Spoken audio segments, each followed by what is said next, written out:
IPL খেলতে আবারও ভারত যাচ্ছেন মুস্তাফিজুর রহমান। ভারতের চাপে বাধ্য হয়ে মুস্তাফিজকে ছাড়পত্র দিতে রাজি হয়েছেন পাপন। পরের ম্যাচে আইপিএল মাতাবেন মুস্তাফিজুর রহমান। এবারের আইপিএলে দারুণ বোলিং করেছেন তিনি, সেই সাথে চেন্নাইয়ের অন্যান্য পেসারদেরও নির্দেশনা দিয়েছেন। 9 ম্যাচে 14 উইকেট নিয়ে সর্বোচ্চ উইকেট শিকারী বোলার হিসাবে দ্বিতীয় স্থানে রয়েছেন ফিজ। আর সেই মুস্তাফিজকেই বিসিবি কারণ ছাড়াই দেশে এনে বিশ্রামে রেখেছেন, যেখানে বিশ্বের অন্যান্য প্লেয়াররা আইপিএল খেলেই বিশ্বকাপে খেলতে যাবে, সেখানে মুস্তাফিজের বেলায় কেন ভিন্ন হবে।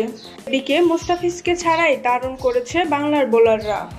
3 ম্যাচে 3টি জিতে নিয়েছে টাইগাররা।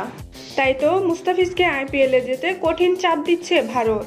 জানা যায় মুস্তাফিজ যেন আবার ভারতে আইপিএল খেলতে যায়, সেজন্য ভারত ক্রিকেট বোর্ড থেকে বিসিবিকে বড়সড় হুমকি দিয়েছে।